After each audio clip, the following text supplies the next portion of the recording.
Hopefully we'll I get learned TJ and something interesting too, Steve. The sorry, word soccer was developed in England. So sorry, but you what was developed in developed England? a word that you don't want us to use. Yeah, yeah. It was In Oxford. it's a sort of what would you call it? A development of association football. Yeah, I saw Distinguished it from rugby football. And then it was a soccer, as in the shortening it for association, and then just went to soccer. But we never say that word. I know. We do. Yeah. A couple of great sessions in the week, which obviously the common denominator may not be in there. Don't know if that's a pattern developing. Some awesome individual performances as well, like as I mentioned in the forum. Let's see if we can follow on from there. Let's get into a little bit of a warm up. We can do the figure 4 rolling start.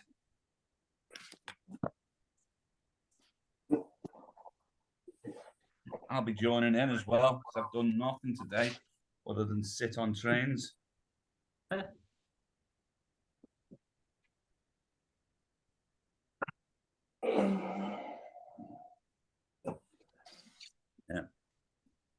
I'll just let Zoom control who's on the spotlight. It's probably me now after gobbing off.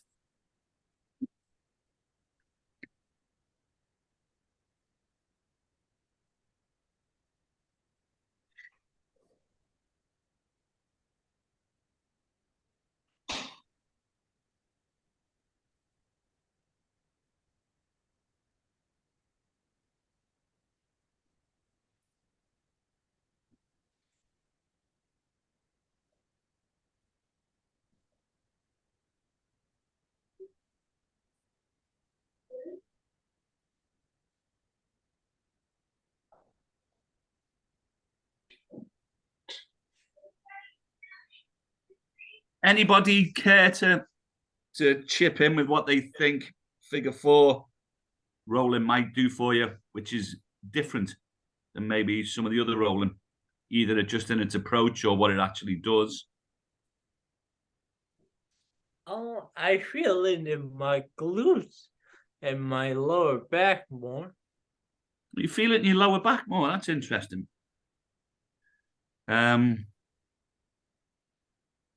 Has anyone ever heard of the Faber position or a Faber exercise?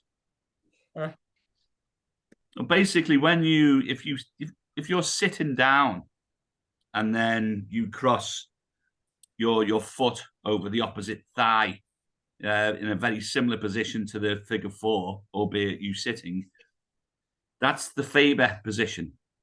And Faber is an acronym for flexion, abduction, and external rotation, which is the postural disposition of the leg that is doing the crossing. So obviously we're exploring that range, which is something which won't routinely get explored in a roll. But also when you flex at the hip, certainly up to 90, that locks the lumbar in place. And so then encourages if not all of the rotation to occur in the T-spine. That's why I think it's interesting that you're feeling it in your lower lumbar. Do you want to just go through it again, Corey? I'll have a little look, see if there's anything that jumps out, at least to my eyes.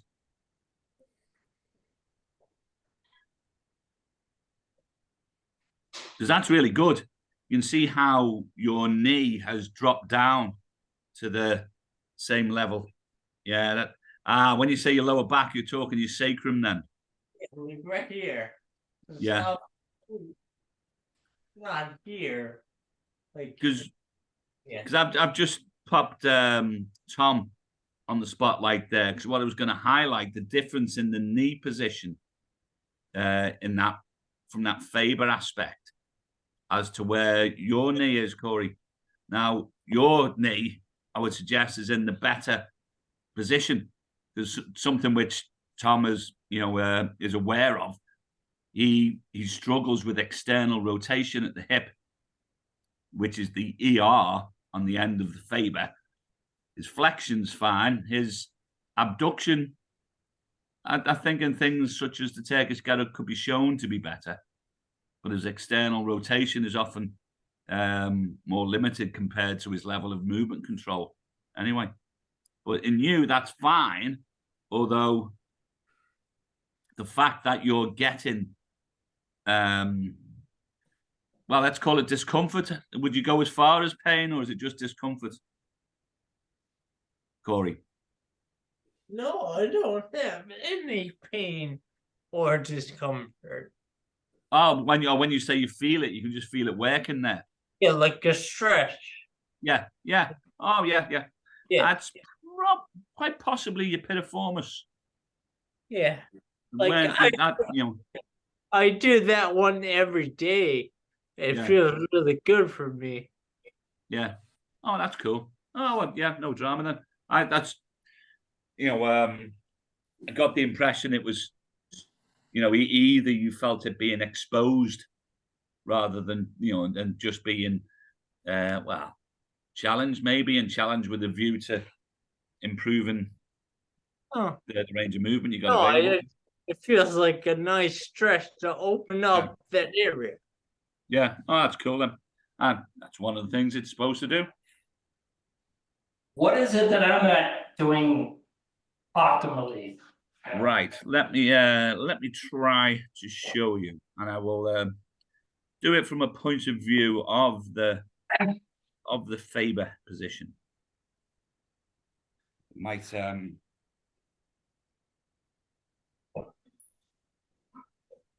demonstrate it a little better.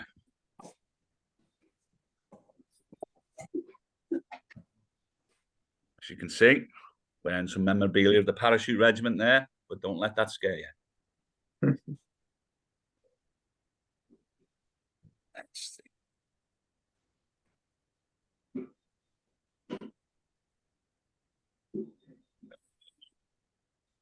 This is the best.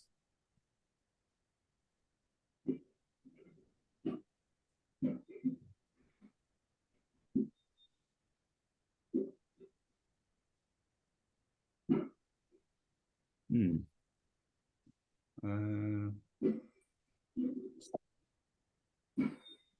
think this should be fine. Right, so that is the Faber position, because I am flexed at the hip. I am abducted, so it comes out to the side. And then I'm externally rotated. Now, if I had less external rotation, the knee would be up there. Now, some people have sufficient external rotation, but because they haven't got flexion and abduction, it pulls them up here. But that, I would suggest, is a pass at the Faber. Let me have a little look at the other side, see if I'm symmetrical. Broadly, I would say. I would suggest, Tom, if you got in the Faber position, your knee would be up here, or certainly that's what was suggested in the figure 4 roll. I mean, can you see the? Yes. No, I know what you mean, because I used to do the Faber position until I pulled something, and the right side and the left side are very different. The left is much more in a better position, but so if the right is on, so if I'm like, that I can't get that down as much as I can on this side. So what you can see from this angle is, if you imagine my back was on the floor, I'd be in the figure 4 roll position, so that Faber position.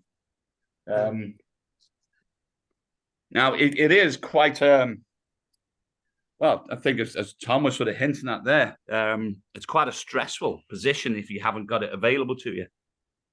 So I wouldn't necessarily advocate the Faber as a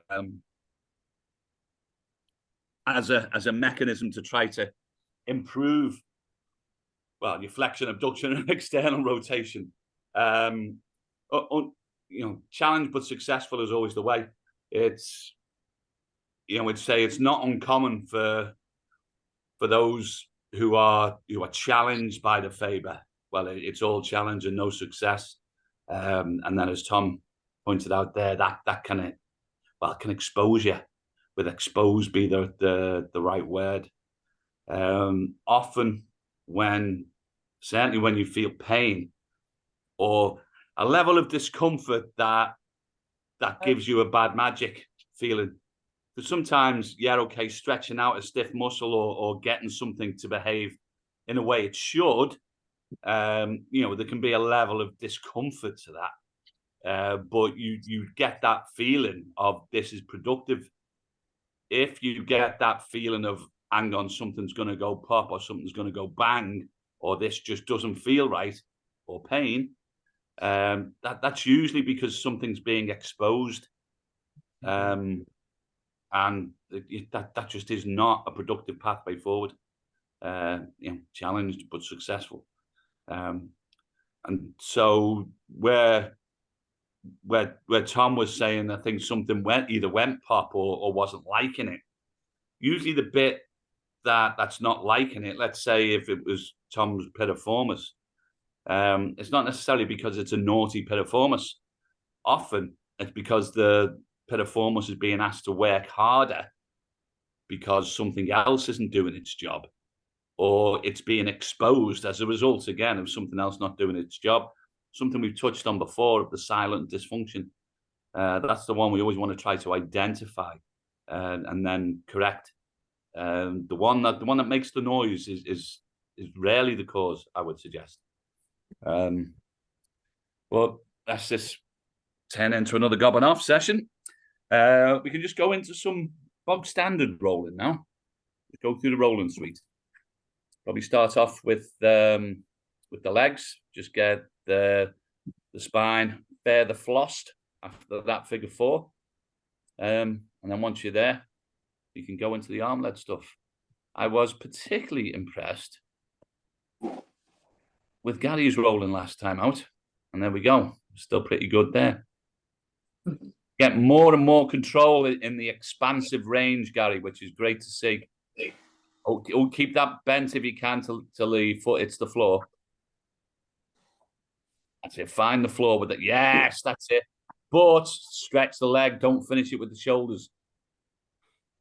Really good, though, Gary. As I say, I was very encouraged when I saw that. Find the floor while it's bent, mate, and then push through. And you can then sort of keep it at that same slow pace throughout. That's better. And push through. That's it. Exactly there. Now, that's perfect, guys. Because what you saw there wasn't an acceleration as you finished the roll. It was that graceful, same pace all the way through. Really good.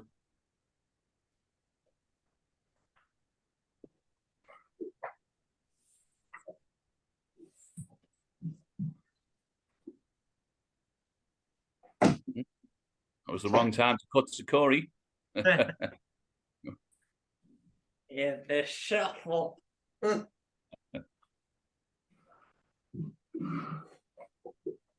Really good, Timur. That's a great axis with that arm overhead as well. And a turn with the head. Really good again, mate.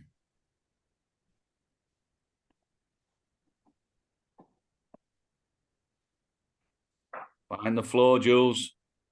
That's it. And then just push with the leg. Push with the leg. Don't let that shoulder go without the leg. Excellent, mate. Beautiful, Amber.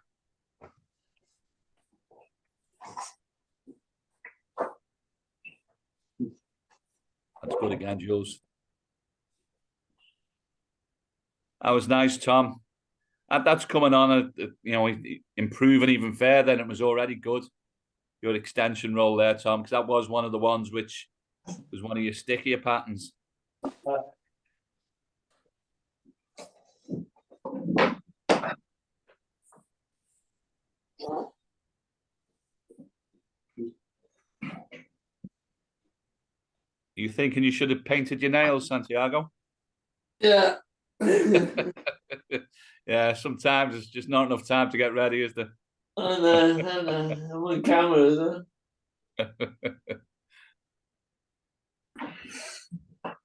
Yeah. Lovely and smooth, that, Santiago.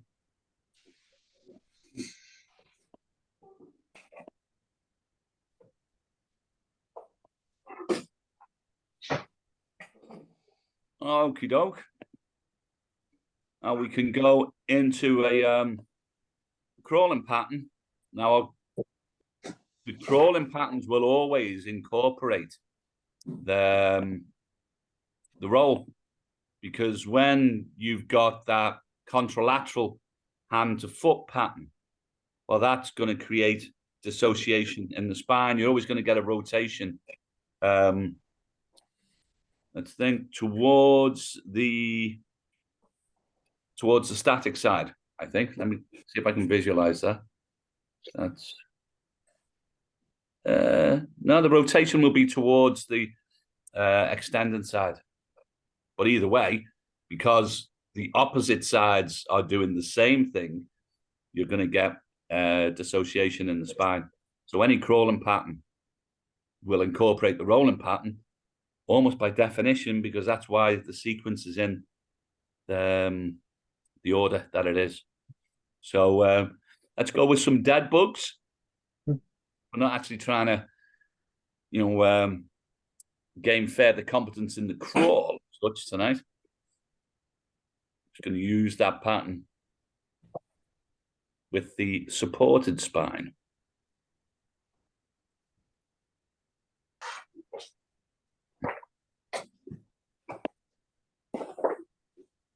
That's great, that, Santiago.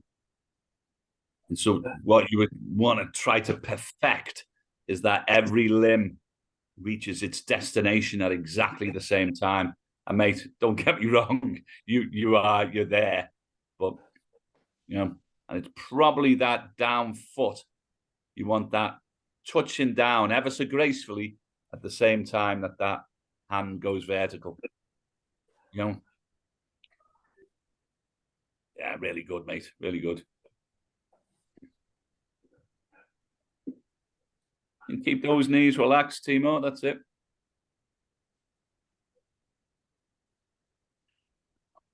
Excellent. Make sure you integrate the breathing there, mate.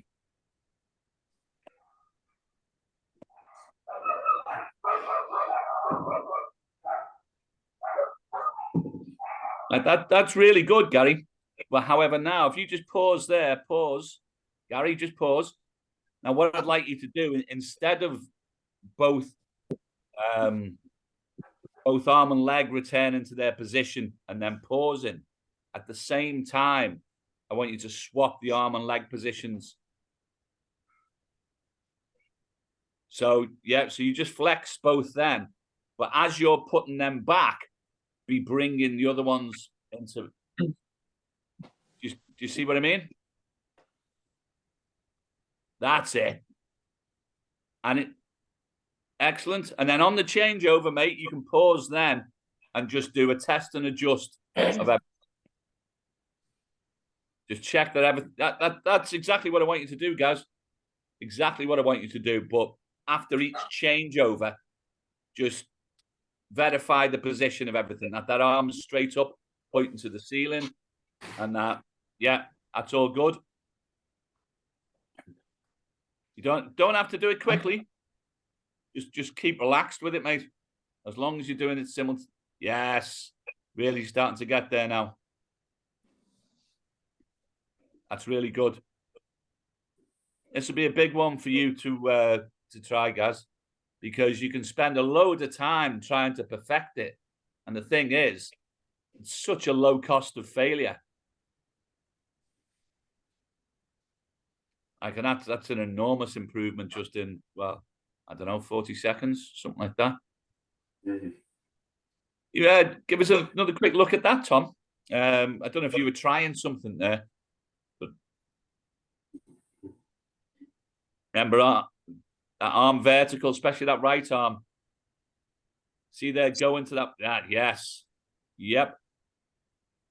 Excellent. I was early trying to correct, my arms were getting lazy, they were bending up here, so I was trying to keep them straight. Yeah. That's it. And, it is more of a coordination exercise than a range of movement exercise. So if it'd be nice if you could put a straight arm overhead with the thumb touching the floor, but if not, not the end of the world on this one. Rightio, we can all stay on our back so that we can, let's see a little bit of individual performance on this one. And Timur's at the top of the list. If you could go into a bridge, Timur, and then do a bit of bridge walking for us, please.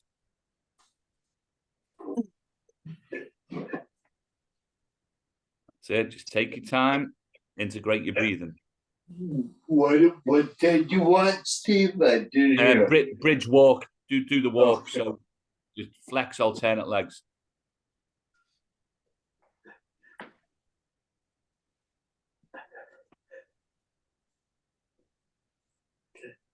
Really good. Nicely regained control there, mate. Good. And it gave you the opportunity to replace that right foot, which was handy. Nice, Timur. Yeah. Good control. And then where your control was a little bit lax, you had awareness, so you were able to correct, just like that. Well done, mate. Timur, outstanding progress. Well done. Thank you. Gary, next up, mate.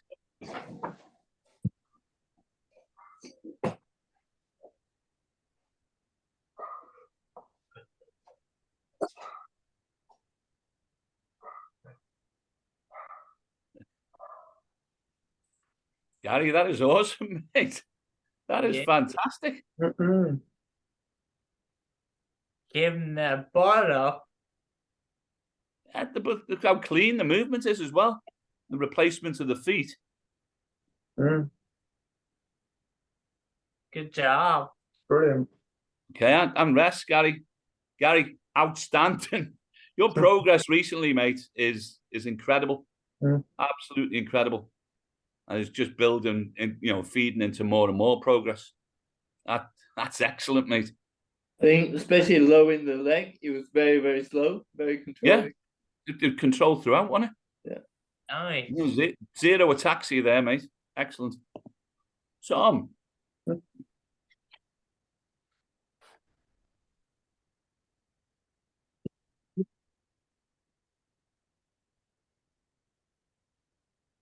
That's really nice. Well done, mate.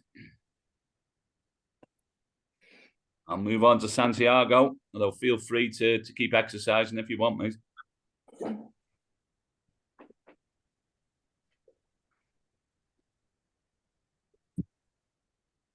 Nice. Yeah, likewise, Santiago. That's cool. You can carry on if you wish. I'll move on to Amber. Nice pants, Amber. Yeah.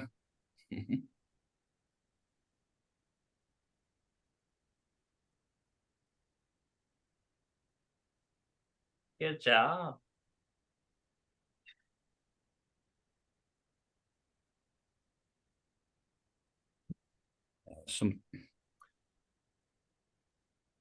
Something that's very relevant there, Amber. Sorry, yeah, very apparent rather, and is relevant to what's been going on recently. You can see the difference between the left and the right and how high you're able to stabilize the hip. But what you notice there as we've talked about a lot, it's the hip under weight bearing extension. Now there, the knee is in flexion, and the knee stays in flexion throughout, which, you know, I think some of the therapists you've been to recently could do with seeing. Maybe that's one to note down, and we'll get a clip from here to show to your therapist. Well done anyway. Even despite the fact there was an asymmetry, the left was still good. You still kept the integrity of the movement. All right. Yeah. Go on then, Jules, since you're doing it anyway.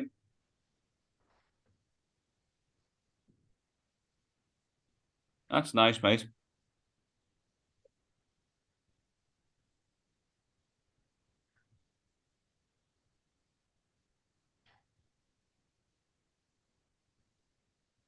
That's really good, mate.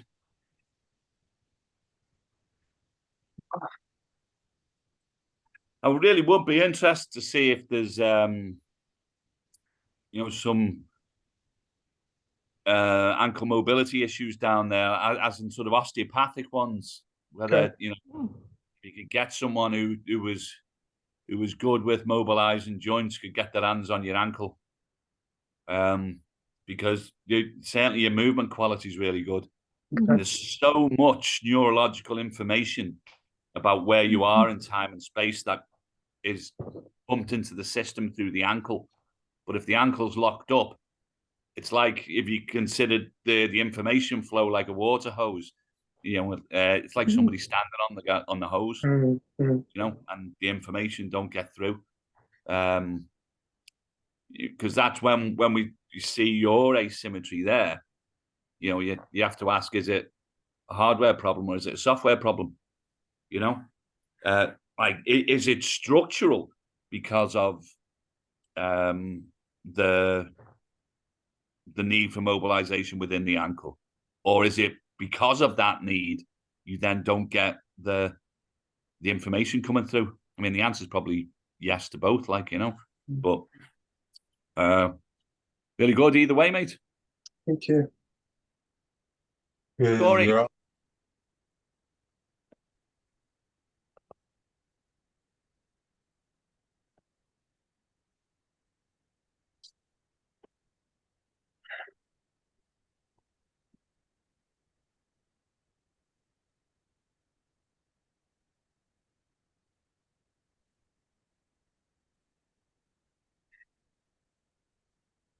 Yeah, excellent, mate. Really high hips, nice symmetry, good range of movement, excellent control. What can I say?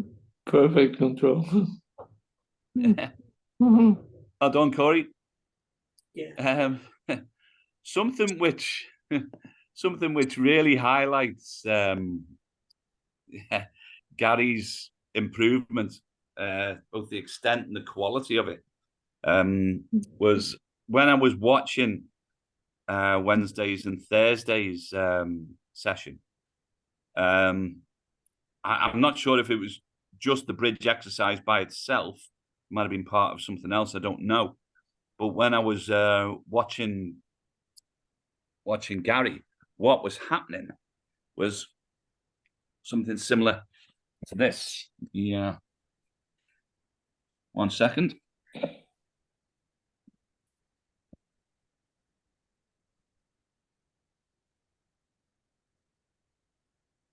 When Gary was in the position, he was coming up, but he was getting instability there, which was compromising his position.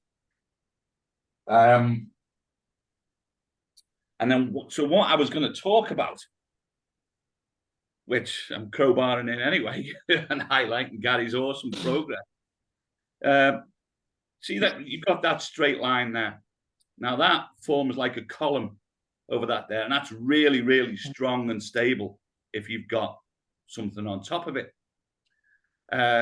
Where in this position it can be exposed is, although it's with something on top, it'll be strong. You've got the hips hanging off it. And so obviously if the hips come to one side, and both, you see the position of both tibia there. Well, if you've then got a downward force here, well, it's immediately exposed it. It's no longer a strong column. It's a massive biomechanical disadvantage. And so what was happening for Gary is when he didn't hold the position there, he slanted over, it became a biomechanical disadvantage, and there was occasionally a collapse.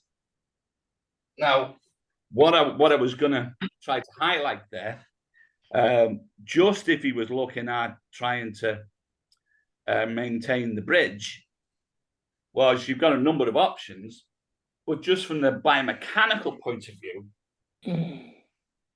if the shins are leaning in, well, they're self-supporting. This one wants to fall that way. But in doing so, it then runs into this one, which wants to fall that way. So they stabilize in the middle and cancel each other out. So that would be really strong. However, Gary didn't give me the chance to illustrate that. He had them straight, kept them straight, and then alternated on it. Because even when you alternate, when I bring that one up there, if I've got my hips in the air, I've got a rotational force trying to bring me that way. But Gary had progressed to the point that never mind just the hips destabilizing two, even when he was on one, he was able to resist a rotational force and then just bring one up, which was excellent. Now, it might not have been the bridge. It might have been the crab. But you can see how that would transfer to the crab as well. So if I'm in the crab and I get that, it's going to collapse. However, if they're like that, they're going to be self-supporting. So just some things to think about, depending on the task. That's not necessarily something that will solve all bridge or all quadruped or inverted quadruped, if you will, problems.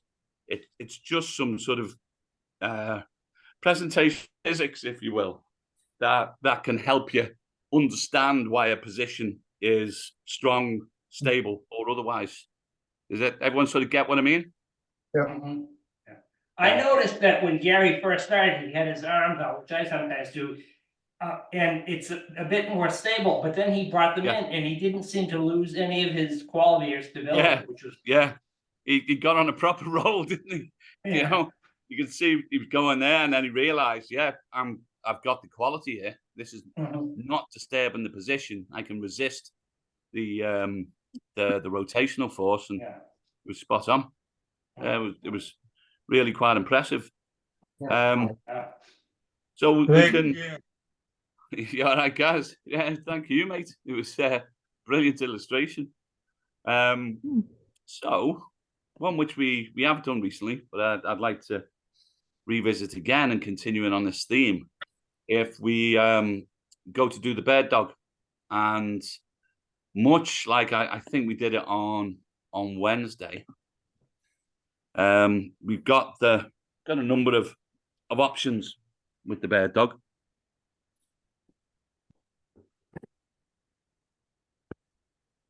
Yeah. So firstly, and I think everyone here is capable of the quadruped, certainly. Got the quadruped.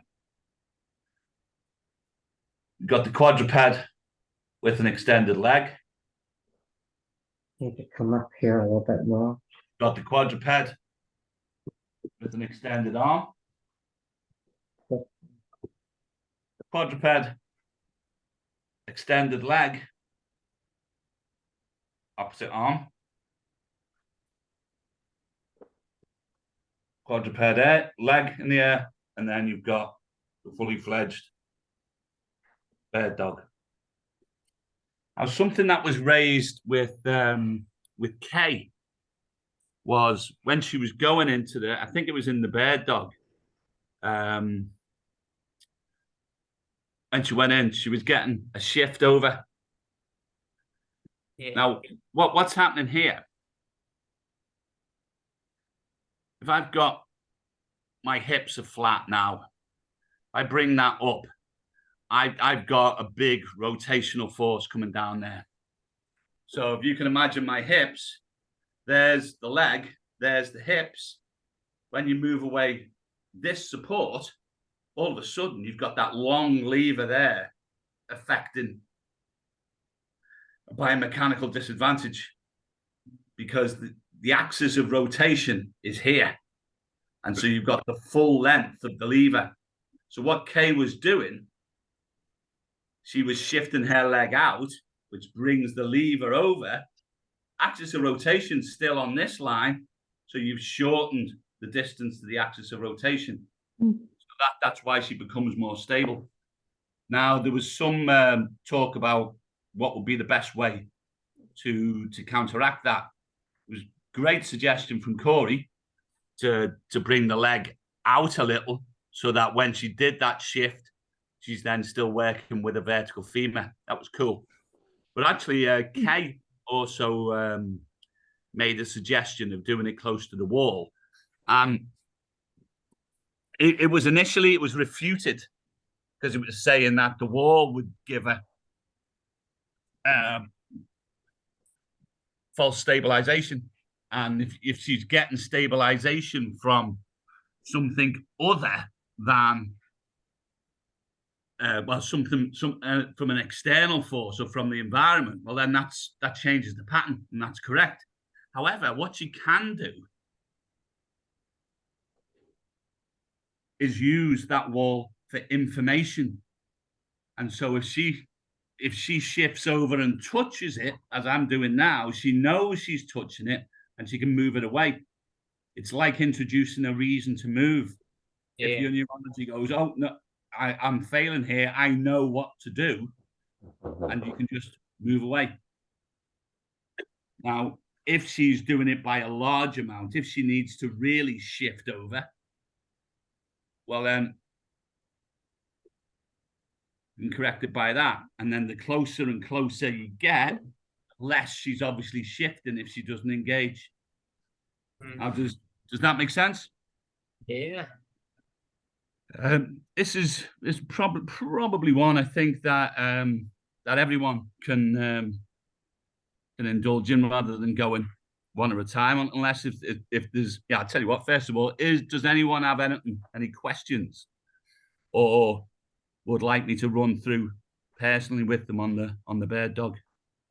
You know, obviously don't feel self-conscious, which is not usually something we associate with the movement project.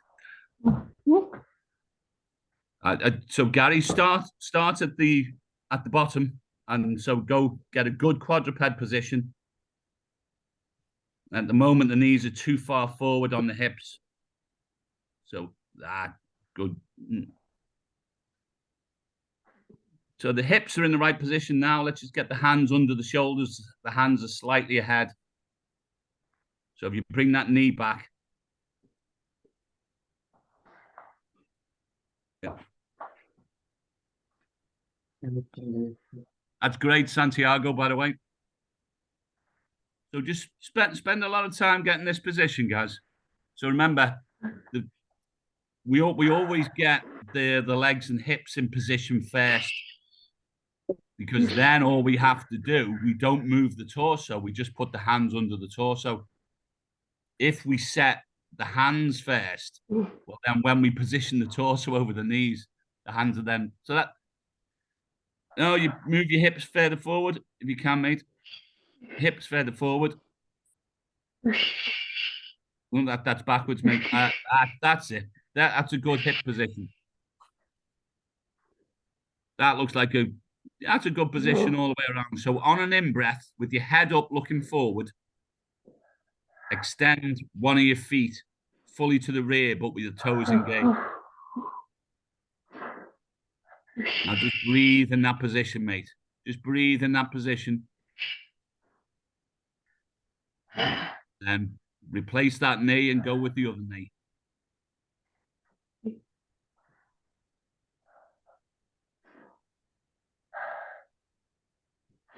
Unlucky, mate. Now just take your time. That's it. That's the right way. So Sphinx, then knee up.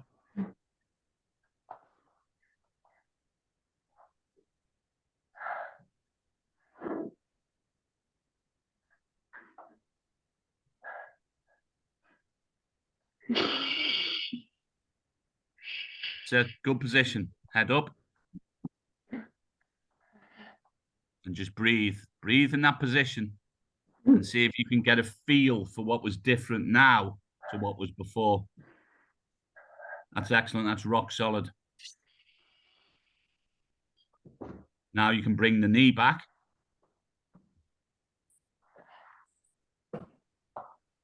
So get the shoulders over the hands.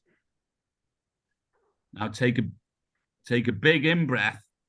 And then what I want you to do is just disengage the hand from the floor. Don't reach it forward, just disengage. So that if you do rotate over it, that's it. You can just put that hand down. Now try to keep the shoulders over the hands. You're back, that's it. You're back over the hips there, you see. You take a big breath in through the nose and then just disengage one of the hands. Excellent. Now get that good position. That's good. Shifting back a little over those hips, so you can probably see if you can get a handle on what feels different from lifting that right hand to lifting that left hand. Now, what you want to be able to do is, so just pause a sec there, mate. Just get your breathing right. Now, I want you to push that right hand and feel your weight going through that right hand. Through the right hand, feel the weight going through the right hand, pushing that into the floor, and then just disengage that left. Just disengage so there's no risk if you turn over. Way, way better, mate. Way, way better. Much less weight shift over the hips. Really good, Gary. Really good.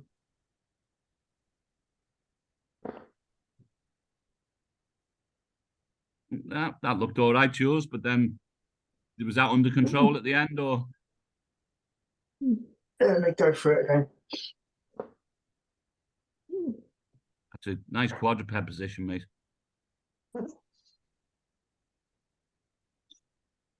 Excellent. That looks solid, yeah.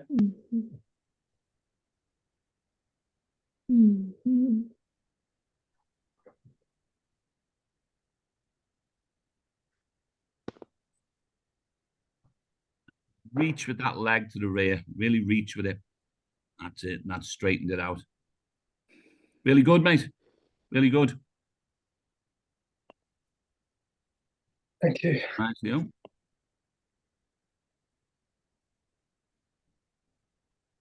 Right, so it's kneeling patterns today, and next one is going to be the half squat, which I suspect everyone's familiar with by name.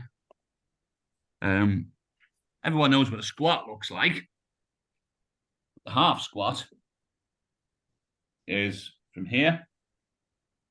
You can see how I'm weight shifted forward. And then it's all about the straightening of the hips. But center of gravity is still going to stay right down. Well, I suppose right under the ear. Center of gravity will stay under the ear. And so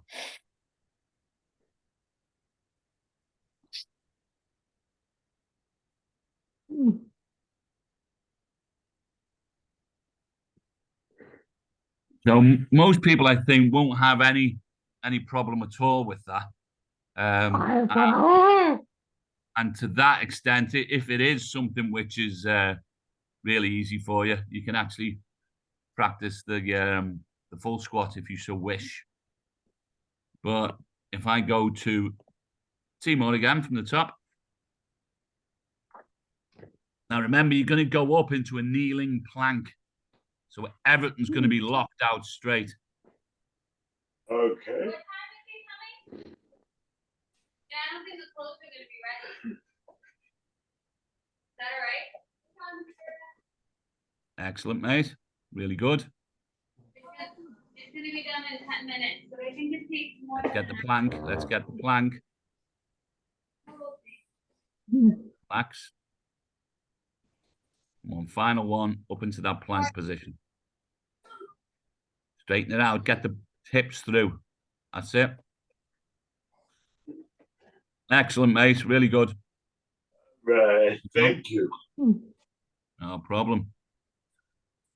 Gary, what do you like with the half squat, mate?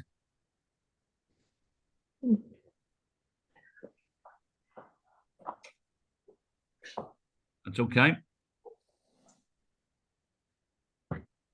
I'll just try. Yeah. What we can do there is obviously try to hold that standard kneeling plank position. But the moment you think it's threatened, just return your butt to your heels.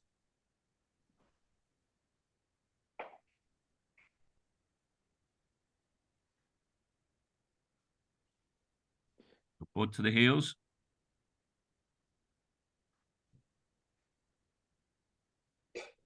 Excellent, Gary. Excellent. And Timur, by the way, I can see you there when you Yeah, the spotlight's removed. That was excellent, mate. Thank you.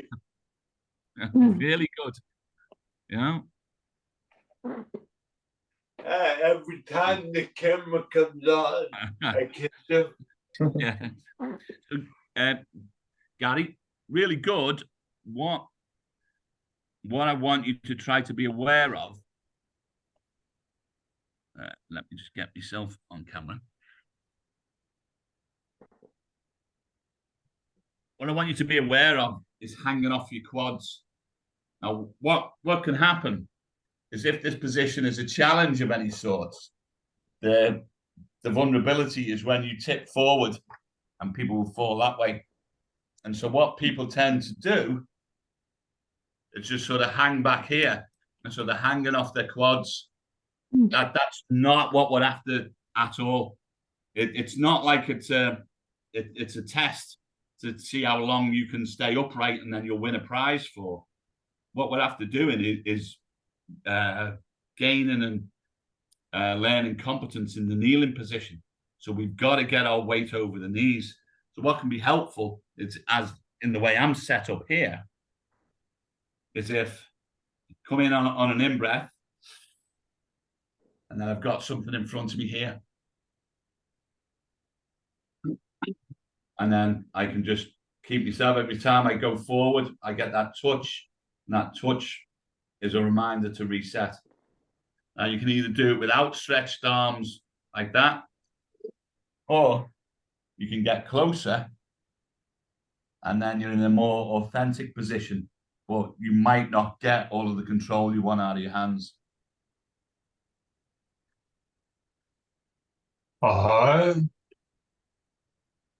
So, I mean, that for you where you are now would be to probably do it against, but I'm not sure what's on your left, but certainly you could do it against the door or the cupboard behind. That's it. Now just breathe in that position, mate. Just breathe in that position. See what I mean? So the vulnerability is falling forward. So if you've got something in front of you, you can touch to reset your balance, not to give you stability, to reset your balance and give you information as to whether you're coming forward or not.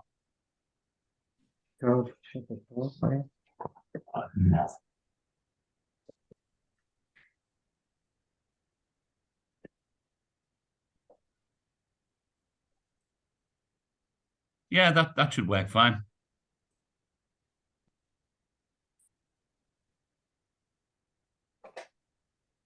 And then first of all, what you can do is instead of going into the position back via the half squat, you can put your hands on it first of all to get yourself in position. Probably a little too far away there, guys, I think. Yeah, too far away. See if you can get a bit closer.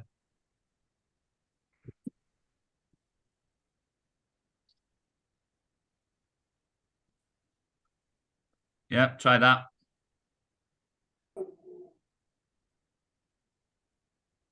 That's it.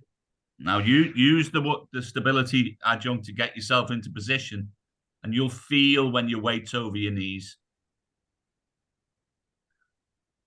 And you might want to turn slightly towards it so you can get two hands on it.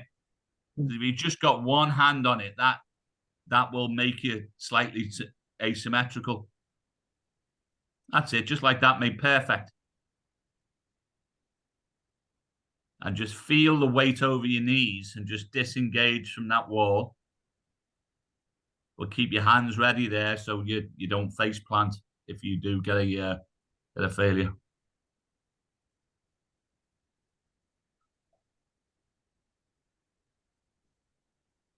Excellent, mate.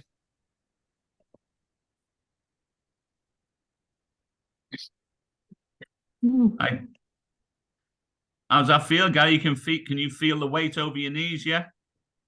Excellent. All right then. Good.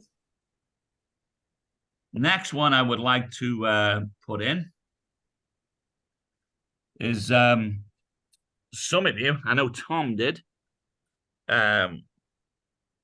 saw the post from Gray that I put in.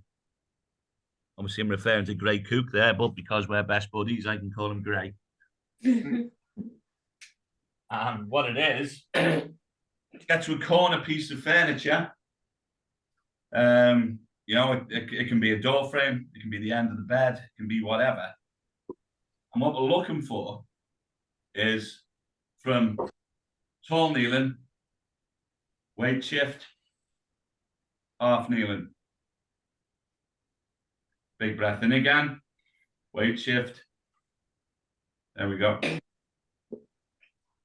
And just swap to either side. The important thing is trying to keep this straight line, which is ear, shoulder, hip, knee, all one straight line. That's your stability post. Breath in, weight shift. Now, what Gray was saying, that people would try to compensate in this position if they haven't got faith or awareness of their kneeling patterns, is what they are going to want to go into hip flexion so they can hip extend into getting the leg out. Instead of the weight shift, hip extend, get the leg out. Not what we want to do. Get up there, weight shift, breath in, leg out. Breath in and weight shift. And weight shift. And then, if you're confident,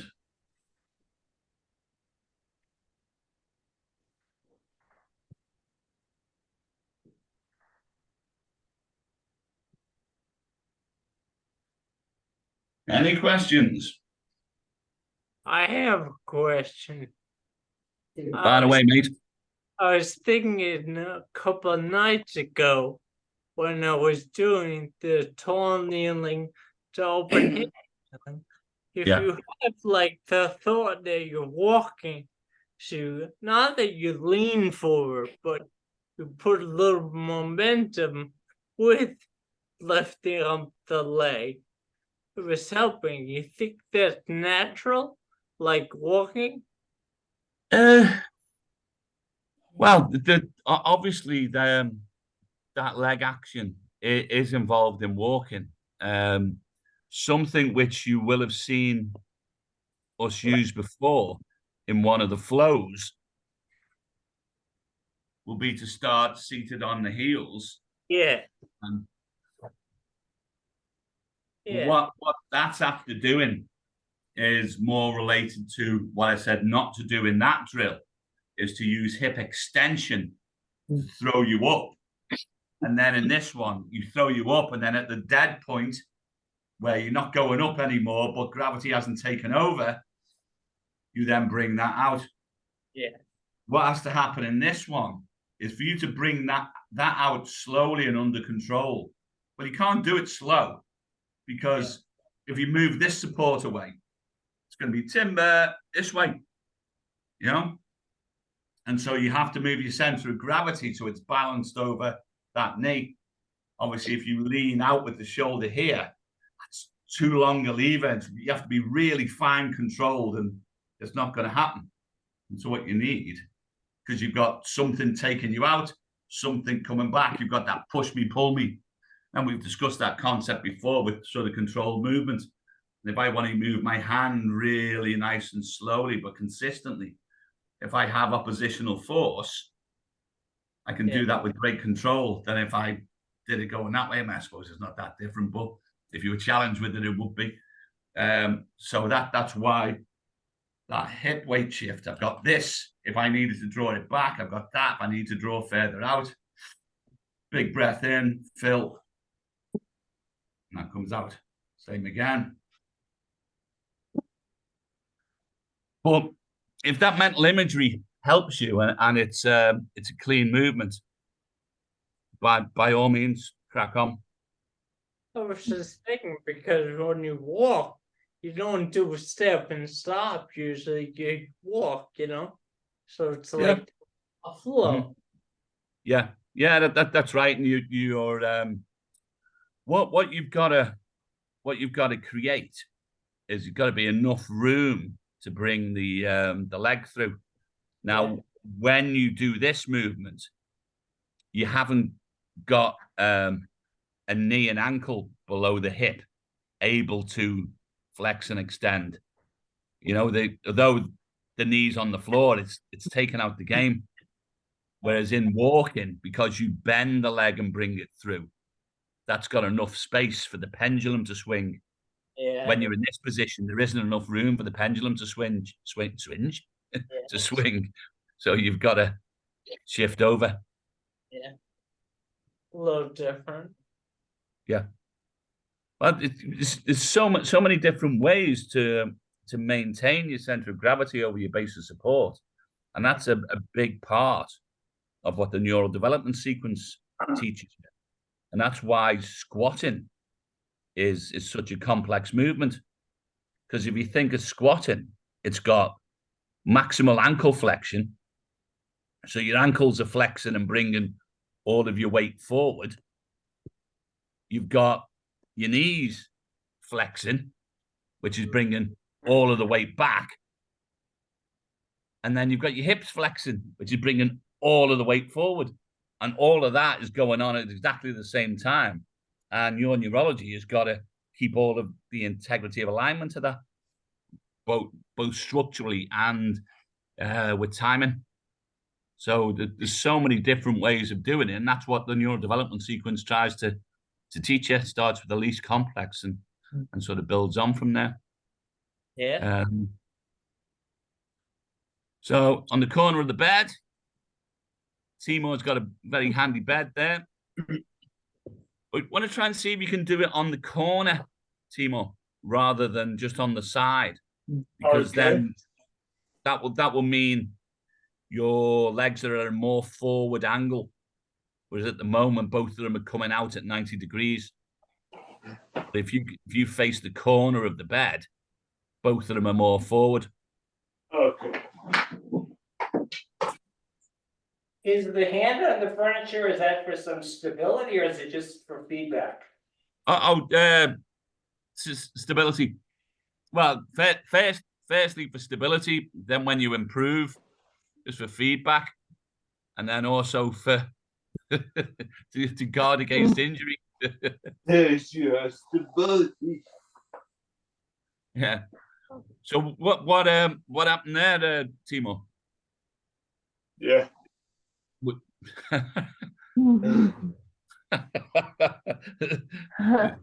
Does it defy a summary? What's that? What sort of caused the failure there? Oh, I think because I had my hand on the sheet and I pulled those things off. Oh, fair one. Yeah. Yeah, you want to have more of your weight going through your hands. And the thing is, you can obviously do multiple reps. You're not timed. So you can do the first few with your weight going through. You want to first of all feel your weight over those knees. then do a little bit of a weight shift, but also feel yourself stable.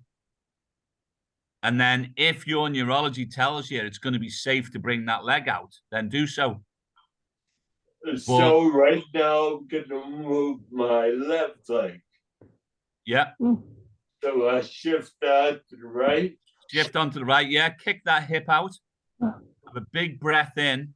And then only if your neurology tells you it's safe to do so, just bring that other leg out. Now, don't put the hips back. Much, much better, mate. You look like you were going to take the hips back there, and that would actually work against you. Yeah, I was going to. Yes. Yeah, naughty Timor. But staying upright there was work for you.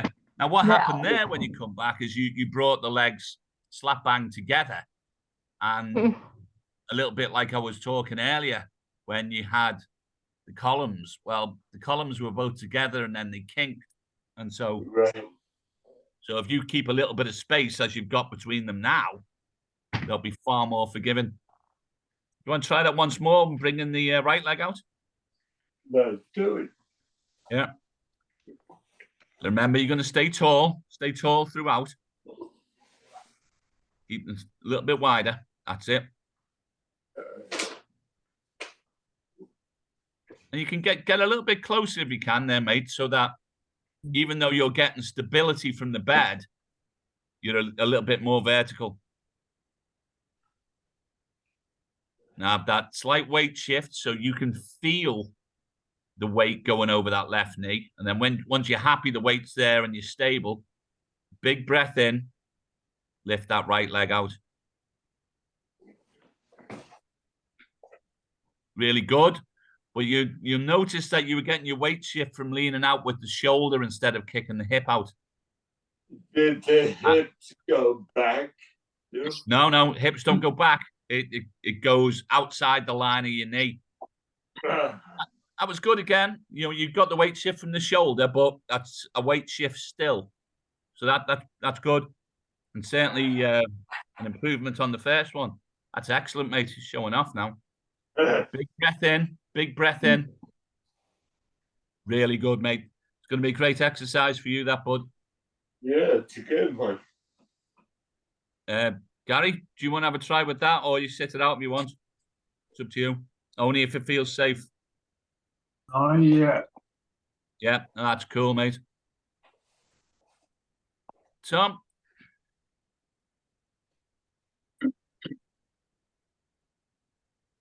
Nice.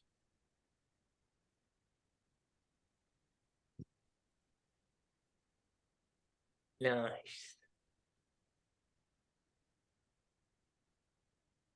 Really good, mate.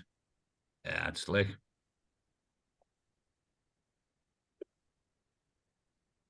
Well done, Tom. Nailed it, mate. Smooth. Amber. All right. I hope I.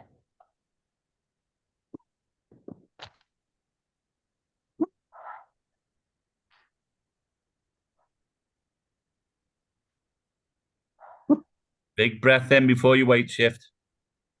Really nice. Same again, big breath and weight shift.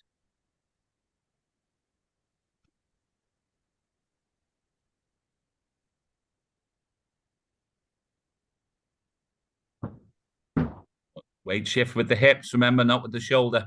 Not, yeah.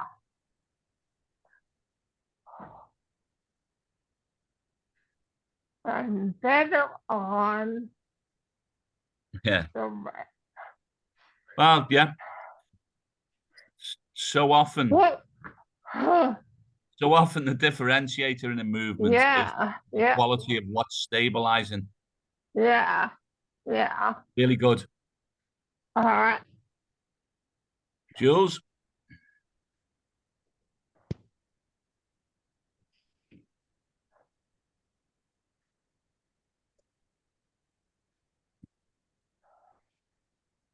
I think Jules has got a lot of confidence. He's not going to need too much weight going through his adjunct. It's a good sign. Hey, mate, that's nice.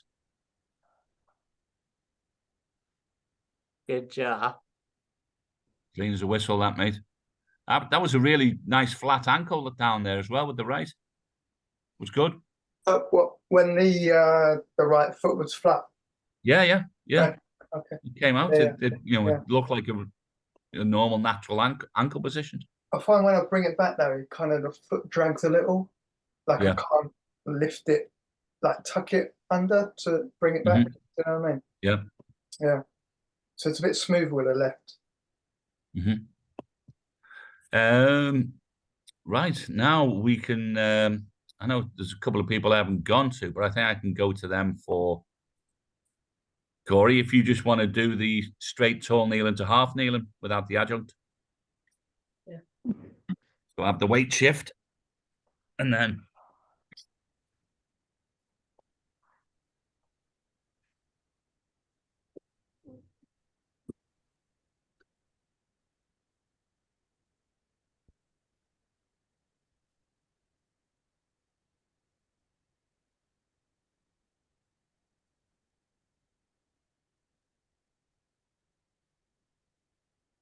That's good. Yes. That's good. I think what happened on that first one, when you started, the knees were a little bit too wide. And so then it's difficult to get that hip kicked out. Yeah, so if you bring your knees ever so slightly closer together. Yeah. Yeah. That's it. Now kick that left hip out. This way. Oh, yeah, that's right. New York left. And big breath in. And then bring that foot out. So kick it out again. Yep. Getting there, mate. I mean, we're searching for perfection here, like, as I'm sure you're aware. I'm getting better. Yeah, absolutely. Well, you can see it distinct. You can't see, but they have to also keep his shoulder down. Yeah, you can see it distinct. The kick out from the hip there, which where previously you were leaning with the shoulders. That's great. Santiago.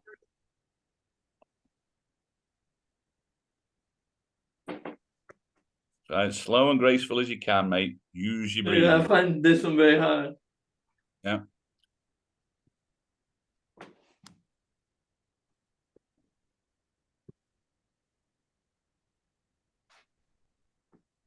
Excellent.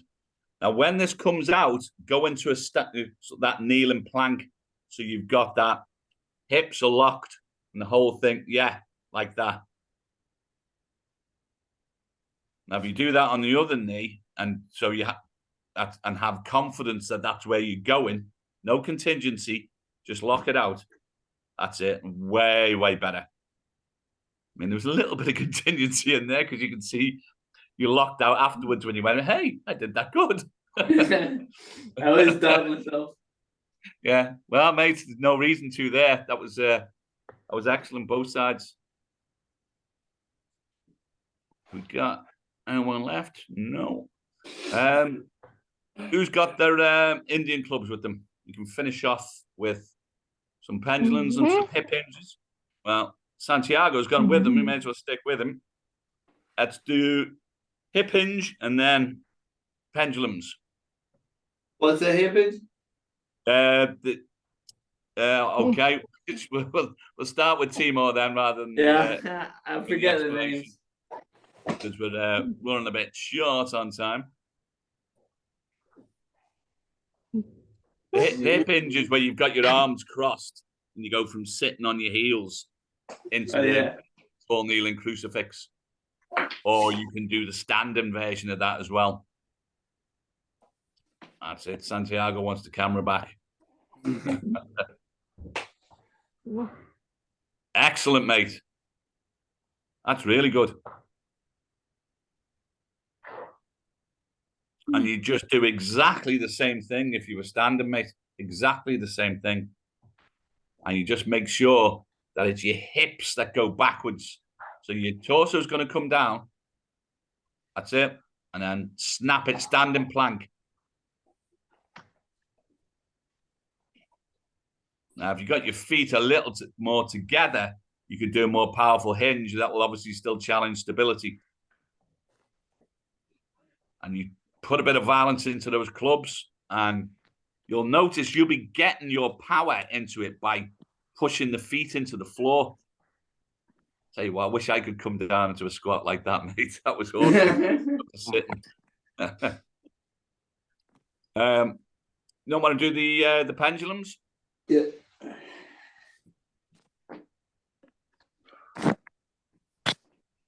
And we'll just take your word for it on this one. Yeah, sorry.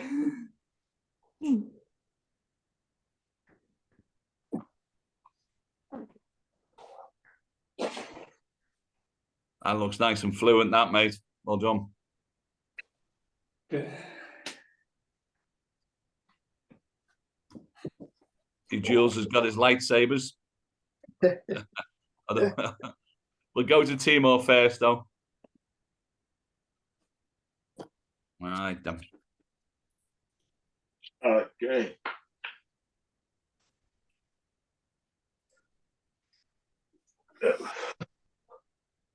Excellent.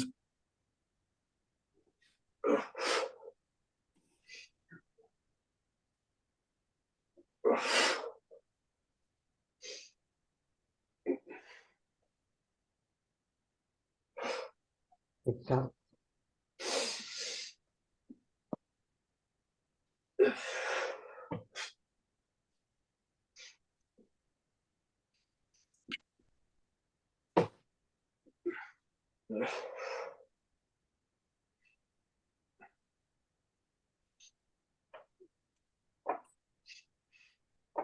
Well, excellent. Take a break, mate. All right. Standing. Let's go to Obi-Wan Jules. The lightsabers.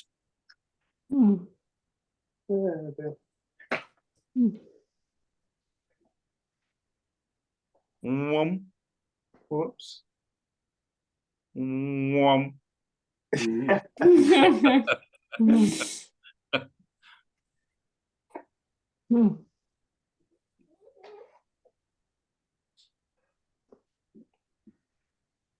That's it. Snap those hips forward.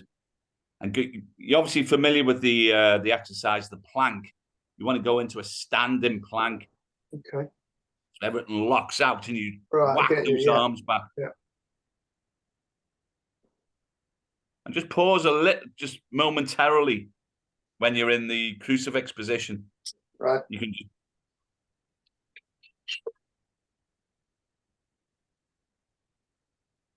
because we don't want any flexion in that spine at all. You want that in extension.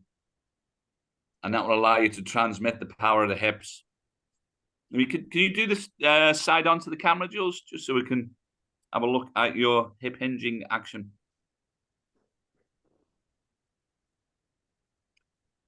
Now you'll see that pause. Go into the start, what you might call the start position, but do it side on. And you'll benefit most when you watch the video on this. So just go into the start position and then pause. Right, what you'll see there is you've got straight legs. And if you've got straight legs, then your hips can't drive down into the floor. So the only place you're going to get your power is by flexing your back. And now if your back's flexed, your hips can't help you because it won't send all of that power through a flexed spine because that would be dangerous. And the only way you're getting power is by unfurling the spine, which is not strong. What you've got to do is bend at the knees and push the hips back. That's better. And then in this position now, when you go pause, that's it. Now lower your chin to your chest. That's it, a bit more. And try to pull your shoulder blades back so you're getting into extension in your back. And then push your feet into the floor. And the arms don't go up, they go behind you.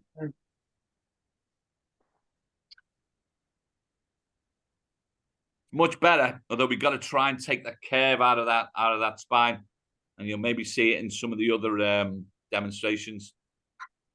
Good stuff, Jules. Okay.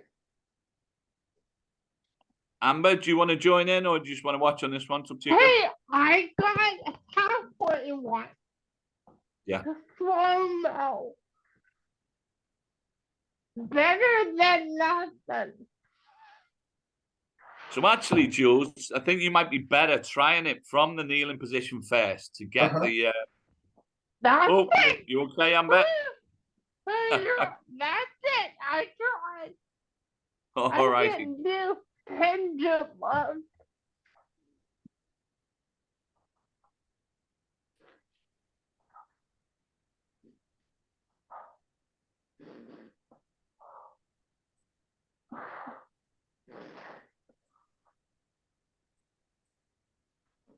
That's nice, Amber.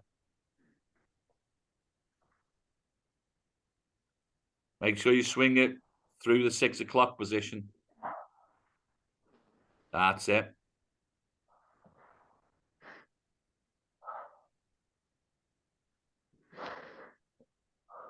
Great stuff, Amber.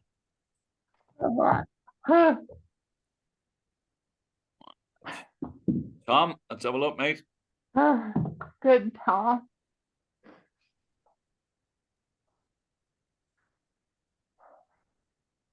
So, Jules, you see there, it's the hips going back as opposed to down. And then you get that good snap out of it. Try and keep that spine in as neutral alignment as possible. You see Tom's got his chin tucked. And the key is to find the spot. Get yourself in a good posture in the down position and find the spot that you're looking at. And then you transition between that, standing plank, know what you're looking at there, and then transition from those 2 points of what you're looking at. And you'll find your body will just work with the mechanics. That's nice stuff, Tom.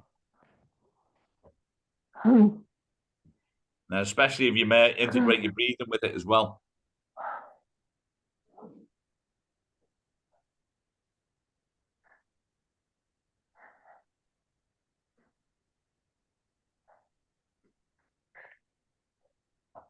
Nice. Nice, Tom.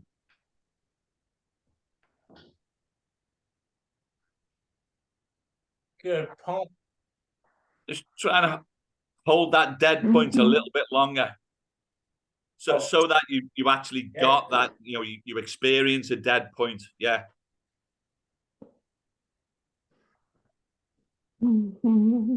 That's better, mate.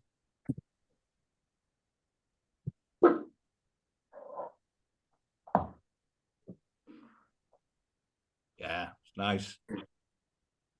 Well done, Tom. And then you can see you've got the technique, and then it's a case of you can start bringing those legs closer and closer and challenging the balance in it. That's what I'm at the position now where I have both my feet together, but then I can sense when I'm going onto my toes, when I'm going over to one side, and it's a real good, sort of verification as to the quality of each transition. And a balance challenge. I was on the toes a couple times there, so yeah. Well, that's it. And the closer you are together, the more aware of that you become.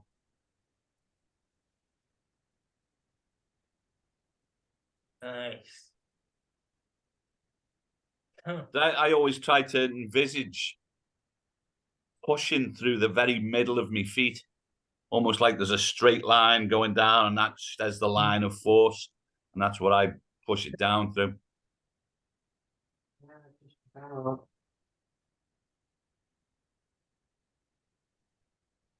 Welcome. Yep. All right. Hi, Gary.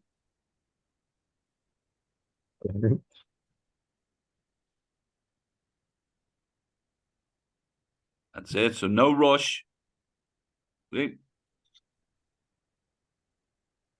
And don't concentrate on the arms. Concentrate on the hips.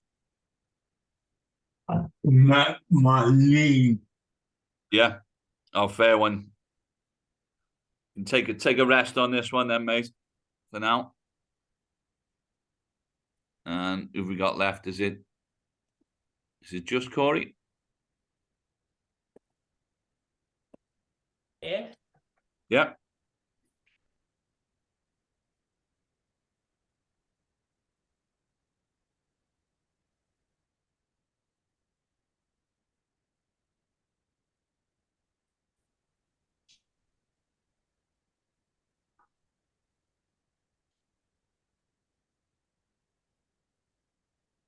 That's good. Nice and powerful, Corey.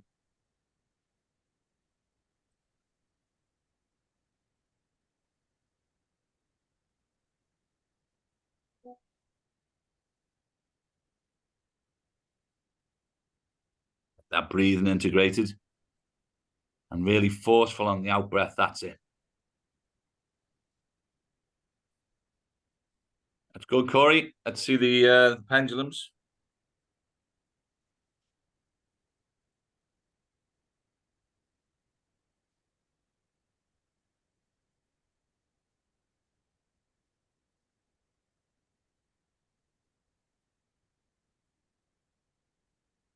Nice.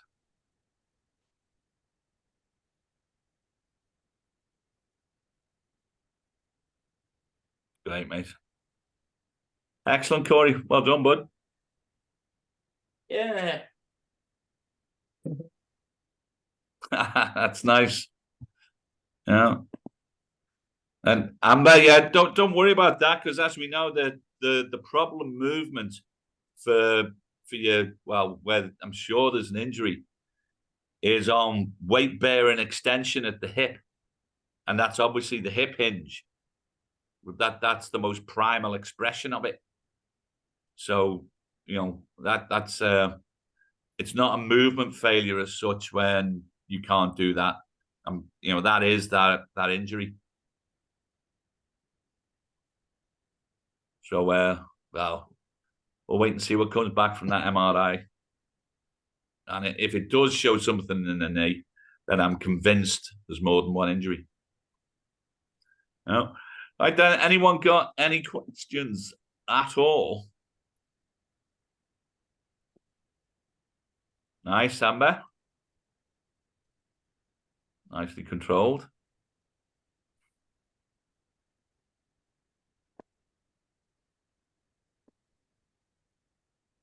That was nice, Amber. Let's just be happy with that. All right, so anyone any questions about it? Well, anything at all, certainly anything tonight. Jules, you've no idea of the Arsenal score, do you, mate? So I you got one for you. Huh? What do you think about the push-up position, Steve? Oh, I mean, the push-up itself is a brilliant exercise, a push-up position. You mean the flexed one or the extended one? Essentially a plank. Oh, because we really have never done planks, like Yeah. in the Sphinx or the push-up position. Yeah, that the plank is of use, certainly for getting that lockout stability. What you'll often find with people trying to first get the walking pattern is from the hips up, they can be a little bit like a